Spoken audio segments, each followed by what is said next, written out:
I'm here today with Emma. Hello, Emma. Hello, Andy. Now, we got to know each other a little bit because of Karen Ferguson and the Maven Club. So we're on the network. I always forget the name. Is it the Comms Crew or the Uh, Growth Crew? the Growth Crew, The isn't it? Growth Crew. That was it. I always get because Nathan's always my graphics guy. He's on it as well, a different crew. So I get myself thrown a little bit. So it's great Yeah. to meet you on there, and it's wonderful to meet new people. But let me get this right. So you are Star Recovery. I got that name right? Yes, completely Yes. stands for Steps to Active Recovery, but we call it STAR. Cool. Okay, I got that right. Always good. Just give us a really brief overview. What is Star all about? Well, we're living in a crisis around addiction, nationally, globally, and coming at it from a Christian perspective, we see that the church and volunteer teams can actually make a difference to the culture of addiction. And when I say addiction, it's destructive habits, compulsive behaviors. We live in a nation where we are programmed to be addicted. So we basically just upskill, upskill churches and teams to be able to step in and help people, much like myself back in the day, to be able to live a life of freedom and ultimately help them to Star is what led people to Jesus, and we love to do that in what we do in a beautiful way, and mobilize the church. I hadn't thought of the star and Jesus and the birth and all that. I hadn't thought that. That's really cool. There's also that starfish analogy with a little boy on a beach picking up starfish and throwing them back into the sea, and the old man says, "Why are you doing that? You're not going to make a difference."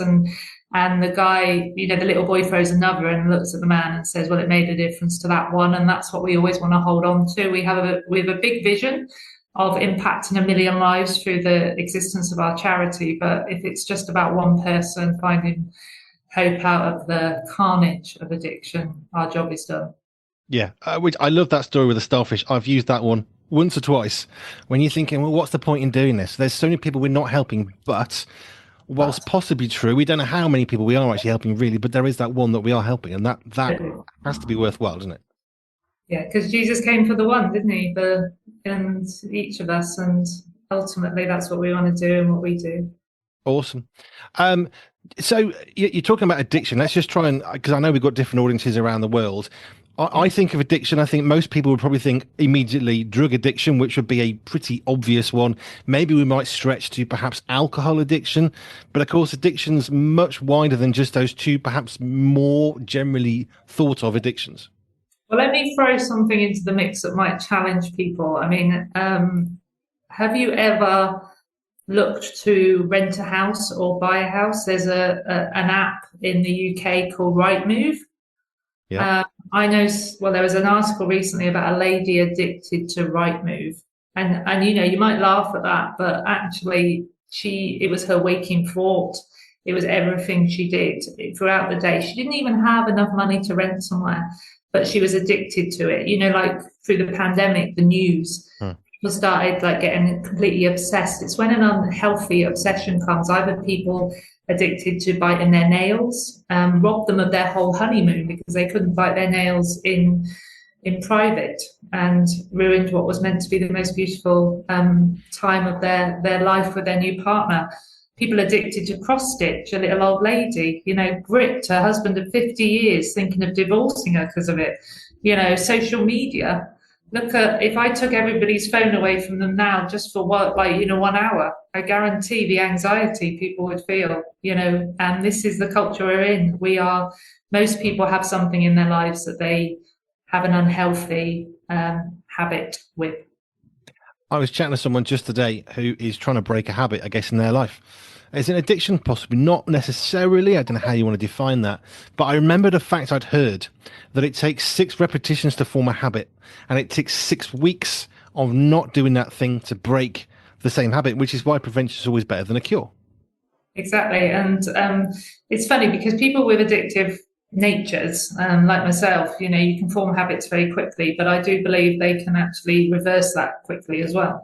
But it is, yeah, it's a cycle, isn't it? And it's hard to break a habit. But if somebody's come to you saying that they're not happy about something, that would indicate that there's a problem. But the problem we have is that the word addiction brings up all this stigma and fear and connotations that many people do not want to go down that route because of what they perceive addiction to be. And actually, most of us have it.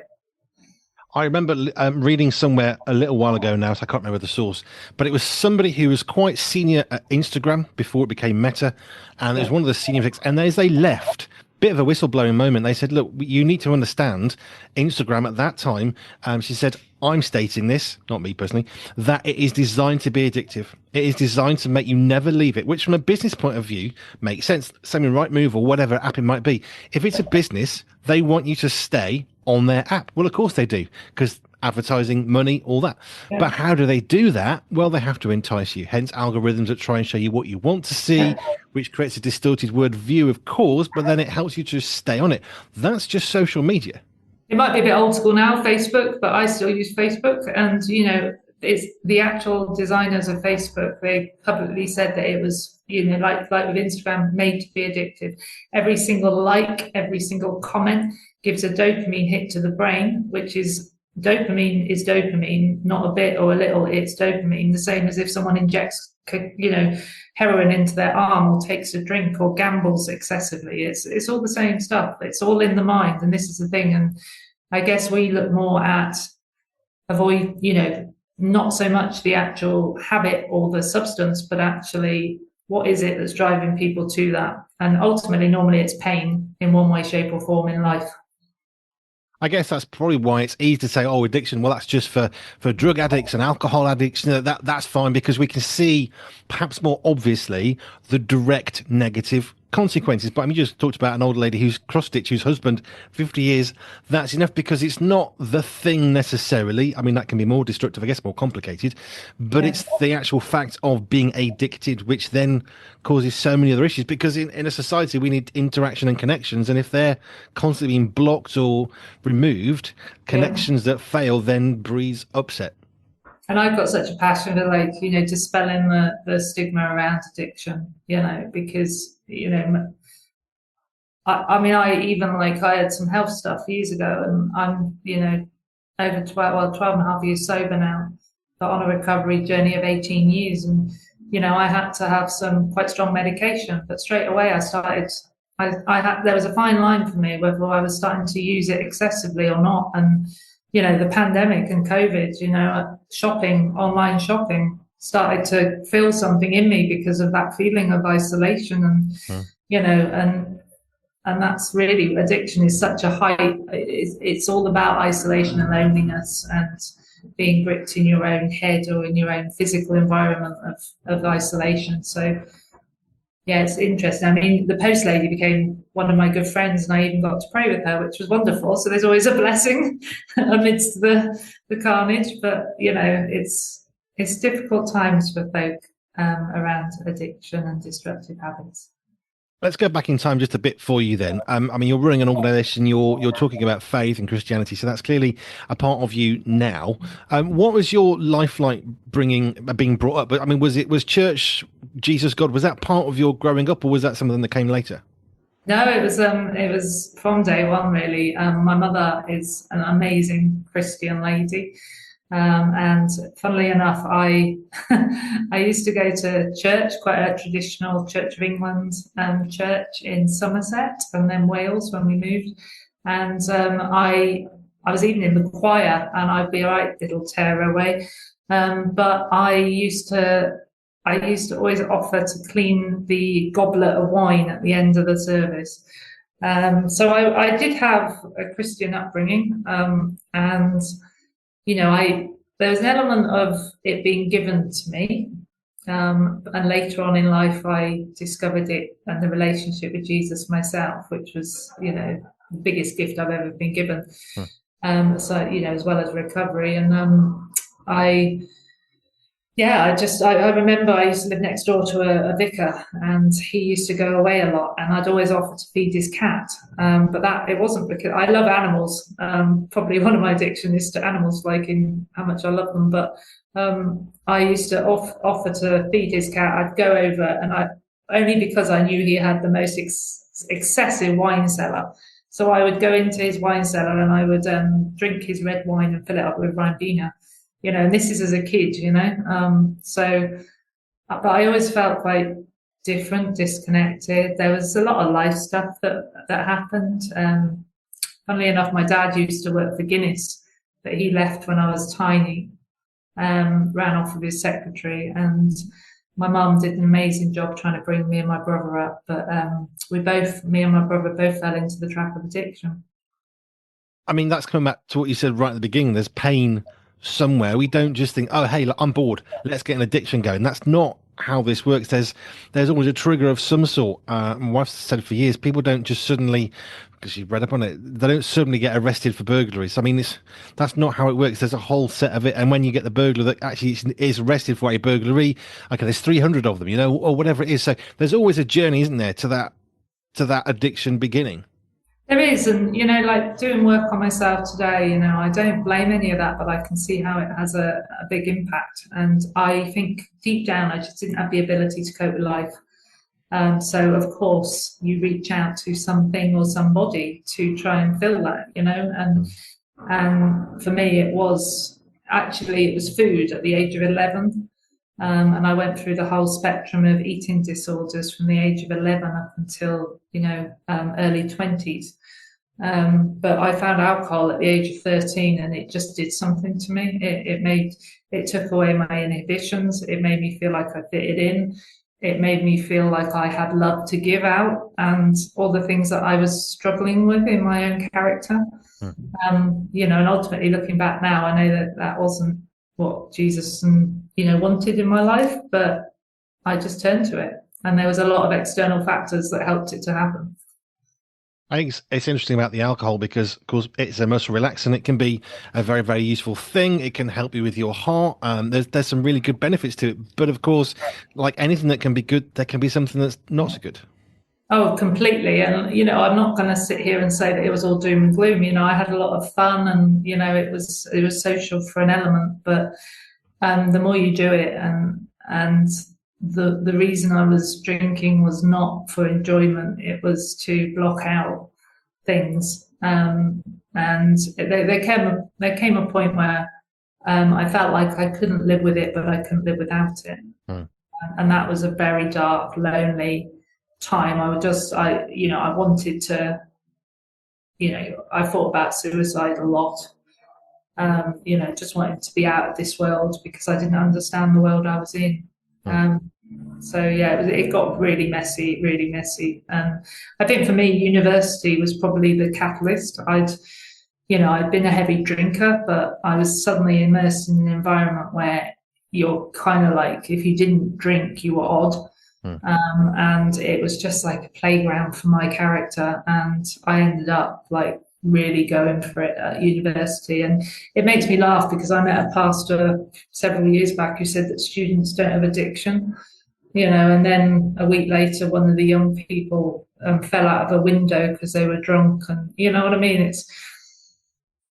It can affect so many people. I'm very passionate about young people, and the messages they get these days. But university was just like a catalyst to what was happening. And then you'll laugh because I was actually quite well educated, and that was one of the things I managed to still do, even amidst all the carnage of addiction.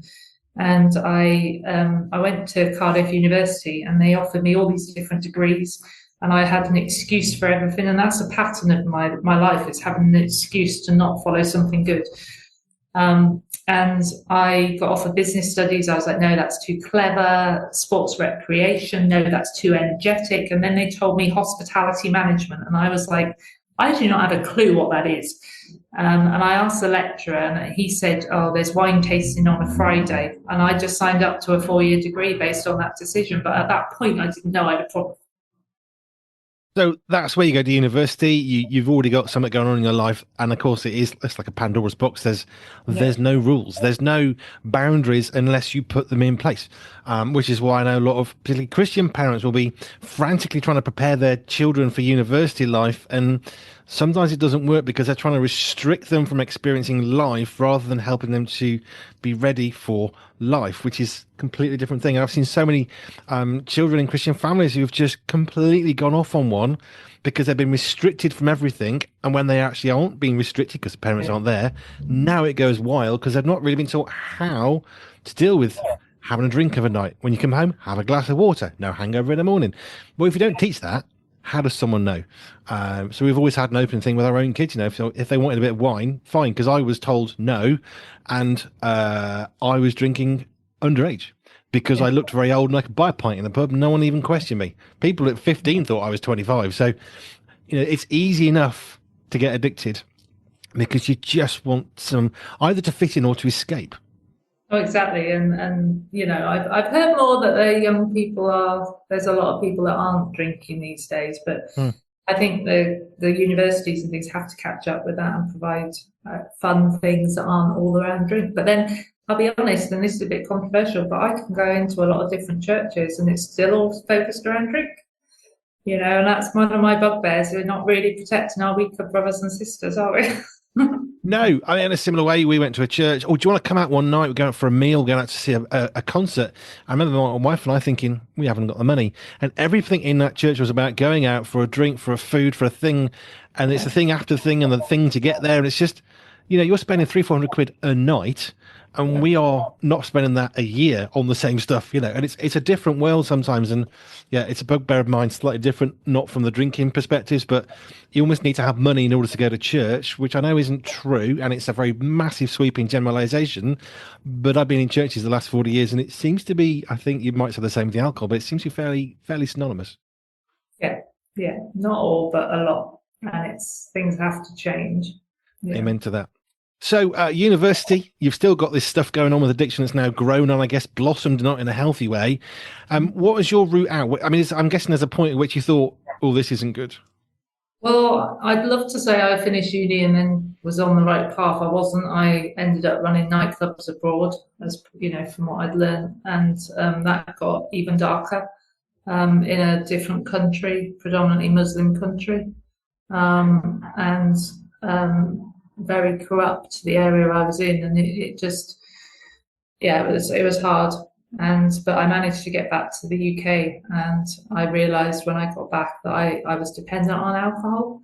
And I tried several times to stop, crying out to Jesus, and you know, I started like just begging for people and God to help me, but I wasn't helping myself either. I was so stuck in that cycle. And I ended up at my worst, drinking about 2 litres of vodka a day. I'd had car accidents. I was unemployable. You know, I look back at a picture from myself from back then, and I don't even recognise that 28-year-old girl really that has just been gripped by mess. And thankfully, my mum, she'd been a pharmacist all her life, and I mean, it's expensive to go into treatment these days, you know, and there's very little support out there. But I was given a grant to go to a rehab in Wiltshire, and I just thank God every day for the fact that when I walked, I say walked in, I was carried in. You know, it was a 12-step rehab, so you know, connected to the 12 steps of Alcoholics Anonymous, which originates from the Bible, from a Christian perspective. So when it had these 12 steps which encompass God, I was like, I know who that is, but I don't know who that is, if that makes sense. I was like, I've been brought up with a lot of knowledge, a lot of, you know, but actually it was an opportunity for me to start this journey of getting to know, or allowing God to get to know me more in a way, and for me to meet Him in that. And that for me, yes, I was able to put down the drink through the help of medication, but actually it was getting to know Jesus was, and that was, gosh, that's now, like I said, about 18 years ago. And that was the start of my recovery journey. And I'd love to say that I've been sober ever since. I haven't, you know, sadly, not sadly, actually, relapse was a part of my story. I believe that, you know, the battles can become blessings in that sense. And but that's when I first got sober. So you're now seeing the life differently. I guess you could say that you knew more about Jesus than you knew of Jesus. You sort of knew facts and figures. You could sing the songs, you could clean the goblet, but and you knew how to stand in the church, when to stand up and sit down, which Yeah. page you're on maybe in the book. But there's more to it than that, because it's not just about what we do; it's about who we know.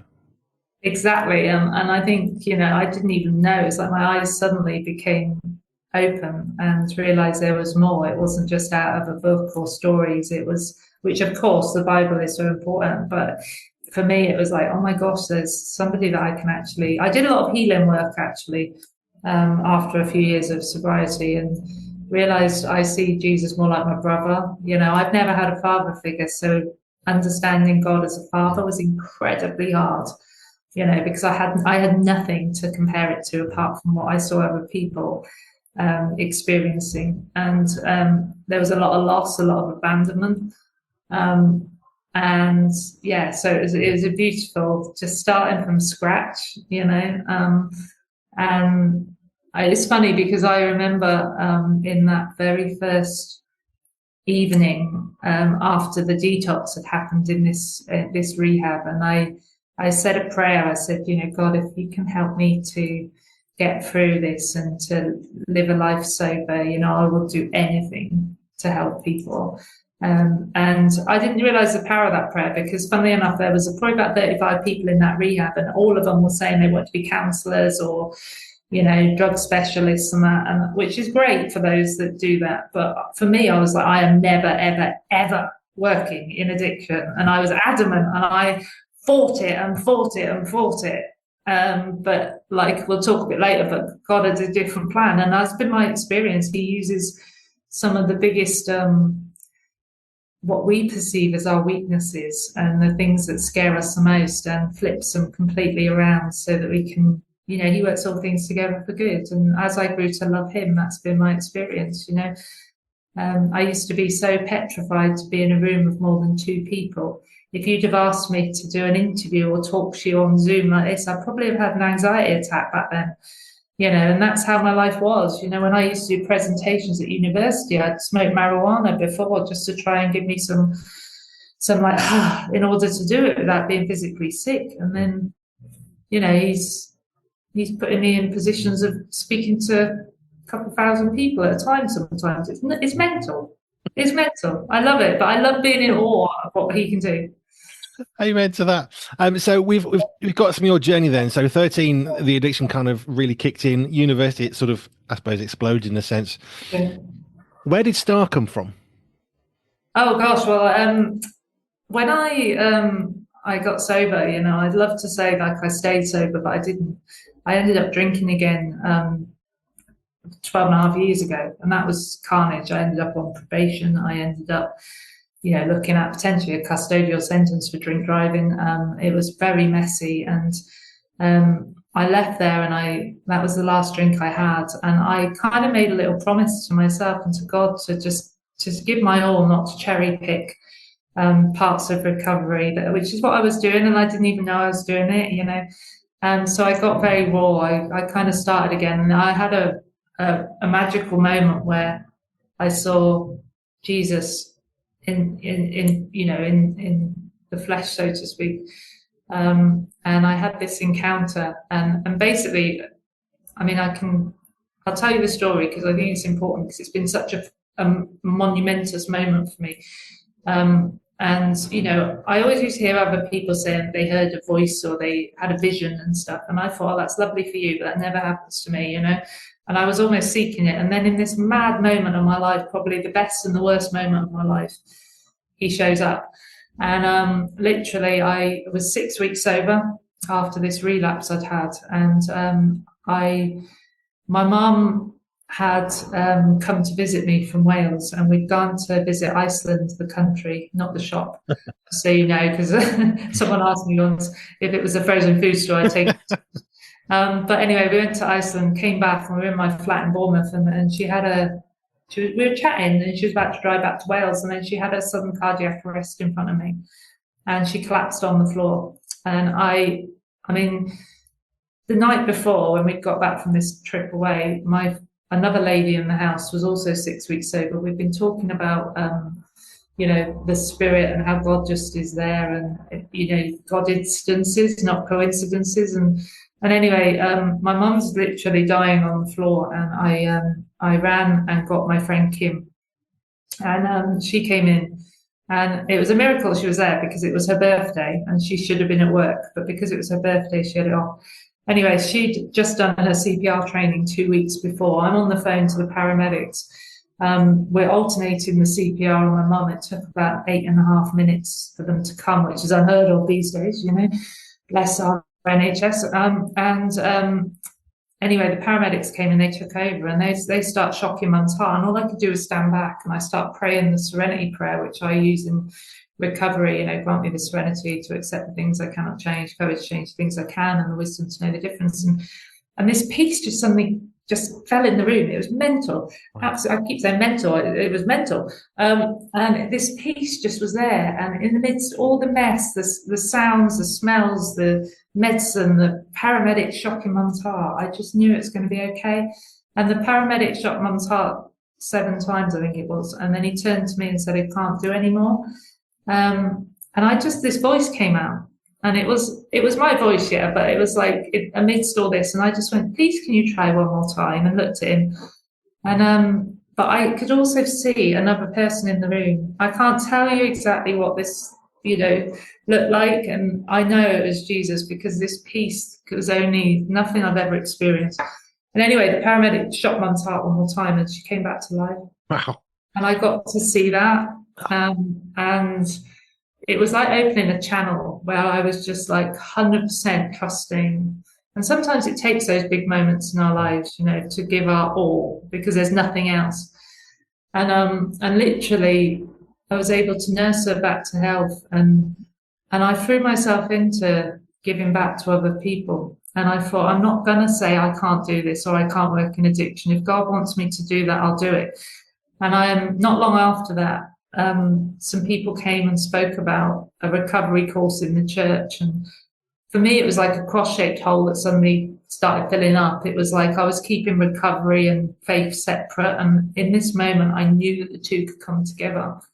And lo and behold, I got involved in this ministry. I started running the course in Bournemouth. It just grew and grew. It was like opening the floodgates. And it was probably the biggest, well, it was known as the biggest recovery course ever known in Britain. And I was leading it. I've become a trustee of their charity and started setting up this course around the country. But what I kept seeing was that church teams, a bit like homelessness, when there's a crisis, people open a homeless shelter, which is brilliant, but they don't know how to keep it going. So a bit like these addiction courses, people would put on these addiction courses, but then the teams would get burnt out if they were constantly doing them. And I had this burning heart desire to look after the teams of people with the passion and the strength to work in addiction. So I had this harebrained idea, and I scribbled it all down one day. Ended up being a 26-page document. And I carried it in my handbag, like women have these TARDISes of handbags, and it got to the bottom and it got messy and crumpled up. And God just puts people in your path, doesn't he? At just the right time. And I'd shown it to 2 people, and both of them said, "Did you really write this, Emma?" Because I'm not a big writer in that. Well, funnily enough, I'm writing a book at the moment, but I wasn't a big writer. And I met up with this lady, Karen, who you mentioned at the beginning, and Karen Ferguson, and she is involved with concept design and helping ideas come to life. And anyway, it was a real God thing that we met, because it was not to do with that. And then I just said, "Look, I've got this thing. Would you mind having a look at it?" And I sort of crumpled it out of my handbag and gave it to her. And she looked at it and she sort of went, "Something, Emma, there's something in that." And it was just a model to really support people in the journey of helping others. Which is stunning. But we need that person, don't we? That one that can come along and say, "This is great," and then try and steer us a little bit more from, I guess, the craziness of what our idea might be at the start. You're thinking, "Oh, this is a bit mad," but actually, in amongst all of those ideas, there's something really beautiful. And I mean, I guess Karen's helped you in Oh some my of gosh, she's those. helped me no end. She's a trustee with the charity Oh, now, fab. and I've never met a lady like her who is so passionate about God, but also so unbelievably professional in how she helps come alongside people and in such a loving way guide you. Because my best thinking used to get me drunk. My best thinking is not how to run a charity. You know what I mean? But you learn, don't you? He equips you, but you need good people like the types of Karen. Um, and I guess I was open to going on that journey, and it's the most beautiful journey in friendship with Karen that I've known. It's yeah, she's a little bit different, which is great. Let's come back onto Star then. So, what are you actually doing today? And we've got sort of your history and how it began, but what is Star actually doing every day? Every day. Well, we have an office in Bournemouth. There's 7 of us on the team now, paid, which is that's a miracle in the charity sector today. We basically take a church or a team of people. It doesn't have to be a church. We're working with different Christian organisations, homeless projects and things. And we take them on a journey of understanding and upskilling in the area of addiction, but we do it in a really gentle, beautiful way. So it's not overly clinical. It's helping a team to go on a journey together.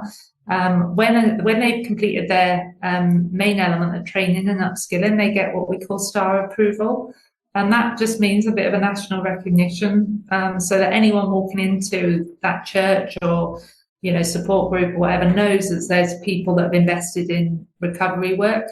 That was going to be all that Star was, but we've been going now. In October we'll have been a charity for 5 years, and Wow. it's crazy how it's propelling forward. We now offer resources, so course materials, programs, family support. As Star, we run 2 online courses a year so that anyone can join for free with any habit. We've got one starting 24th of April or 25th of April. And so people can come. We've got people from all over and further afield, as far as Australia, join that. And then we also have like a helpline for volunteers, so it takes the pressure off leaders. And oh gosh, there's so much. And some of the most exciting developments, we're starting a mentoring program so people can walk alongside a bit more one-to-one. And also supporting some of the larger Christian festivals, because it's all well and good having great speakers talking about addiction and brokenness. And, obviously I wholeheartedly believe in the power of prayer, but then you have people coming to different environments that are struggling, and there's no actual professional support there for people. So we're going to Creation Fest and Wildfires this year, which is amazing. Taking a team with us there. It's just amazing what God is doing. And all we do is walk alongside teams and give them the confidence, the knowledge and the collaboration to be able to step in and make a difference. And I say that you only need a tiny bit of knowledge to make a difference to someone's life, a bit like with my mum and that CPR story. I only knew a fraction of first aid, but it was enough to step in and save a life.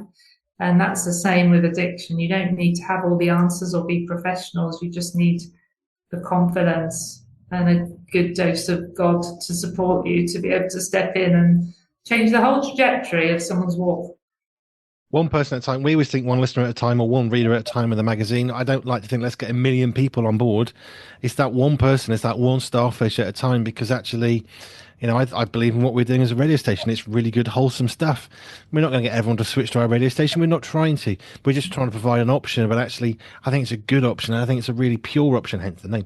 But it's trying to get people to think, here's another way of being, and giving them freely to them, which I'm It's guessing. just like Jesus turns his face to ours and gives us peace. It's actually he invites us to turn our face towards him.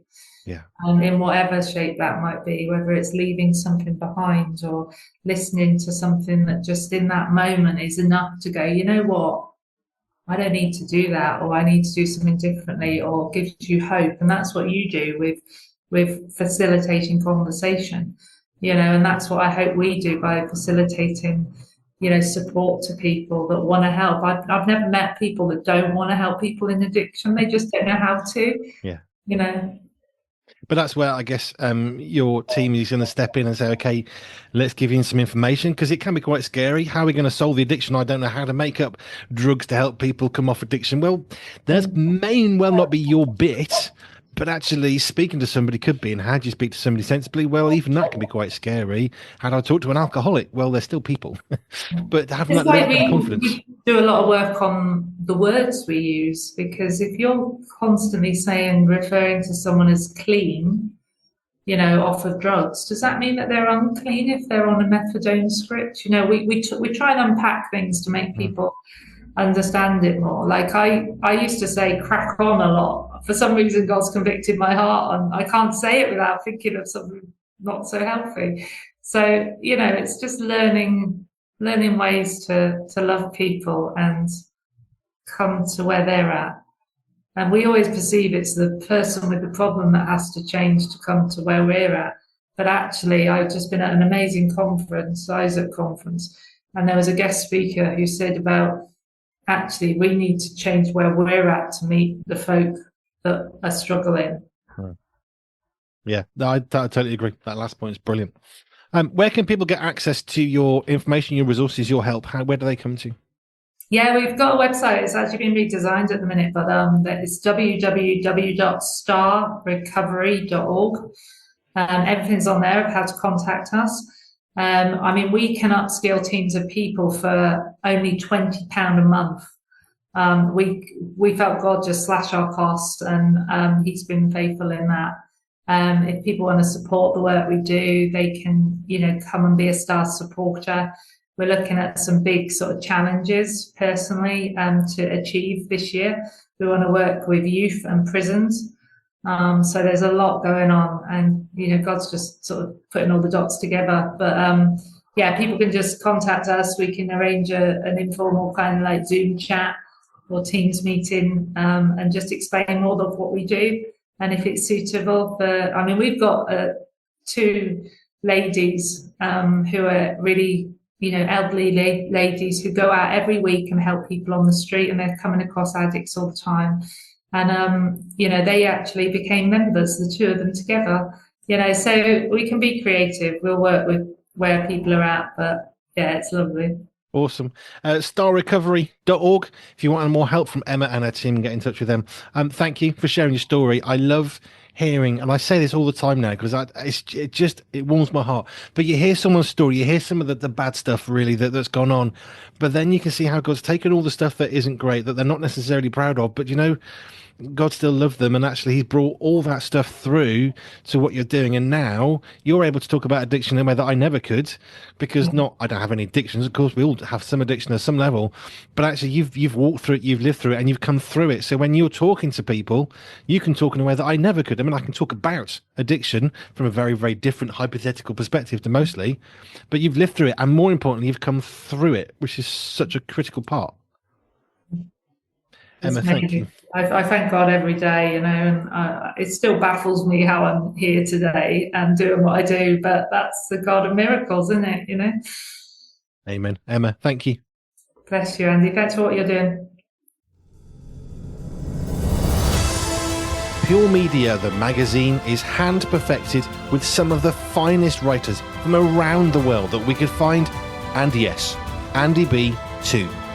New editions are released just for you on the first Friday of every month, from our family to your family. Pure Media, the magazine, is available now. Sign up for free at puremediafamily.com/magazine.